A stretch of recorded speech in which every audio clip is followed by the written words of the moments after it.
back to my studio. Thank you for coming and visiting. Okay, I decided today I was opening up a page in my sketchbook to a spot where I just put random marks whenever.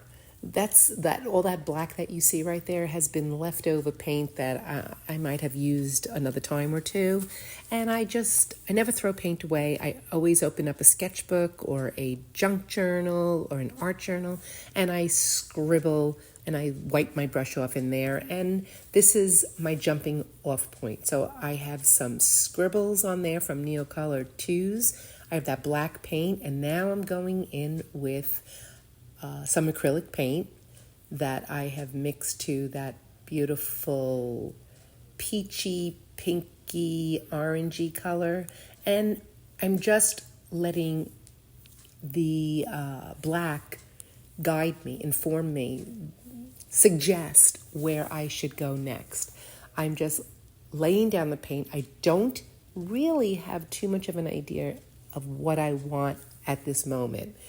Once I get more paint down, I will kind of have a direction, and I will enforce that thought once I get to it. I haven't gotten there yet.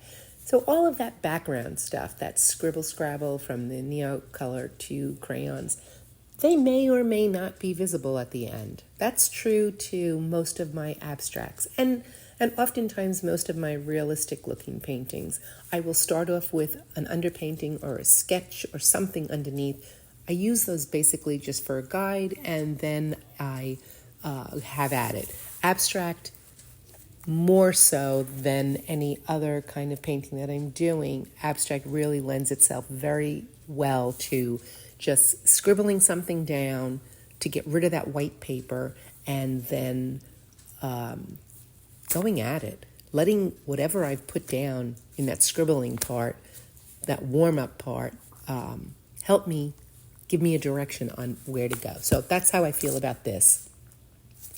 That 2-page spread in front of me, I had that black on there, and I opened the page and decided today was the day that I was going to finish this painting in my sketchbook. I call it a painting. It isn't a sketchbook. I don't call it a sketch. I call it a painting.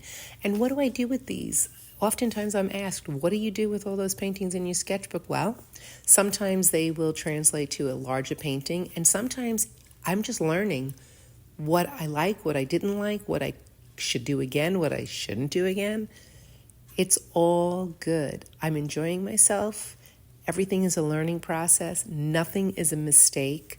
Everything moves my art journey forward, as it should yours. Now, this is interesting to me because I am not a pink gal, I don't really gravitate towards pink. However, sometimes, like this particular time, it was calling to me. I won't say I don't like certain colors, because I like all the colors. I hate being asked what's my favorite color, because basically I really don't have a favorite color. I love them all. I do tend to gravitate to using teal in a lot of areas. I will use a little bit of teal in this. This lime green here, whoa, that is quite the color. And now I have on my palette there some mixes already, but I squeezed out a blue, a red, usually a magenta is my red, and a yellow, and then black and white. I don't usually use green out of a tube. I like to mix my greens. Black and yellow make a nice olivey green, by the way. And I will mix my own variations. I like to have a lot of different subtle changes in the color of the painting, of the color of the paint, not of the painting. Okay, so this sketchbook that I am working out of, I wish I knew the name of it. I don't. It was one of those random purchases one day. It's a white cloth backed sketchbook, and it's got a a llama embroidered on the front cover. If anybody knows the brand of this sketchbook, just drop it in the comments so that we all know. I do like it. It's nice. It's a watercolor paper. So it's at least 140-pound cold press for sure. But I don't know the brand. I do love Stillman and Byrne, and I love Moleskine, and there's quite a number of other brands that I do like. Talons, I like Talons. Stillman and Byrne, I'm going to say, is one of my favorites for having a sketchbook. I do like it. I also make my own sketchbooks.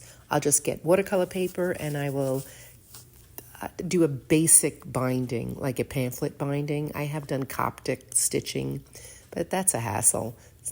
Basic pamphlet sketchbooks. And the reason why I like making my own sketchbook is because I could put the paper that I like in it.